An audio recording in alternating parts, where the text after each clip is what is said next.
We are back with Etan Thomas, Paul Hewitt, and Dave Zirin. Dave, we've been talking about exploitation here in the NCAA, the rights of student athletes. Your thoughts on this and some of the racial points that were raised just before the break? Oh, no question. I mean, sometimes I wonder if the Koch brothers really run the NCAA, because it seems to be built foundationally on the idea of disempowering the very people who are generating all of the remarkable wealth at play. Look, I mean, I don't think it's some vast conspiracy theory to point out the fact that the two revenue-producing sports that produce all of these billions of dollars are dominated by poor, overwhelmingly African-American athletes. I'm not saying the NCAA created poverty and institutionalized racism, but I think you would have to be blind to not see the ways in which the NCAA benefits from that by taking advantage of the fact that a lot of these young people feel like they have very few options other than to keep their mouth shut and go along with the program. And that's what makes what Kane Coulter and Northwestern are doing all the more remarkable. And that's why it's electrified people, and that's why it's inspiring people and student athletes, so-called student athletes, on campuses around the country. Coach Hewitt, what do you think of that, and what do you think of the fans that watch, your team, your players, and as this debate unfolds around the nation?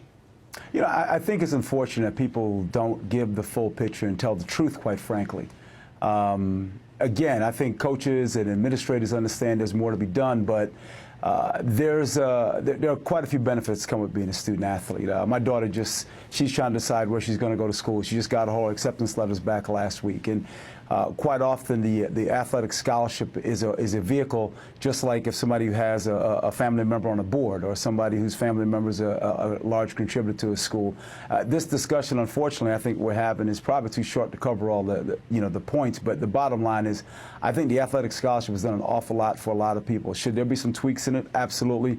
But to compare it to slavery, boy, that's a really hard analogy. I think there are a lot of kids who feel like they have a good deal. There are clearly some kids like a Johnny Manziel or even a Shabazz Napier who clearly could get more. But I think if we change the system, the only people that will lose are the kids who are somewhere in the middle and the bottom part of the NCAA. I think the top kids will get the benefit from it. Coach, let me go to Etan there and speak to that point if you would. I mean, when I went to the University of Michigan, if you told a lot of the students that it was rough for the student athletes on the basketball and football program, they would have thought you were crazy. And they may have been wrong for the labor organizing reasons I mentioned, but what's your thought on that point?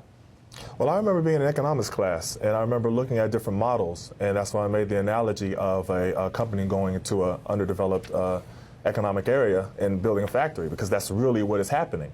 And they're really giving all the workers pennies while they're making millions. Well, in NCAA's case, billions. And I think that definitely something can be done. They don't want it to be done. The system is working the way that they want it to work. Mark Emmert just said that if you change anything, unionizing the players, just the thought of unionizing would blow up. I think that's the word he used, blow up the model of collegiate athletics. And yeah, that's the whole point. We want to blow it up. I mean, the way that it works great is great for you. I mean, it's great for you because you're swimming in your pools of Scrooge McDuck dollars. You're getting everything and keeping all the revenues. Of course, it works good for you. You won't have to talk about things like basketball-related income or football-related income, or you won't have to discuss terms like sharing profit margin or things like that. You don't have to discuss any of those terms at all. You just don't even say those terms. Just focus on the tremendous opportunity that we're giving to you. And yes, I went to Syracuse. I got my degree. My wife got her degree from Syracuse, and it was a blessing. But when you look at the actual numbers that is going on and the numbers that are being made, you see that, wait a minute now, you're actually getting exploited. No, and I appreciate that point and the experience that all of you have and brought to this. Former NBA player Etan Thomas, Coach Paul Hewitt, and from George Mason University, and Dave Zirin from The Nation. Thank you all. That is the end of the program of All In this evening. I am Ari Melber in for Chris Hayes. You can find me on Facebook, facebook.com/Ari Melber.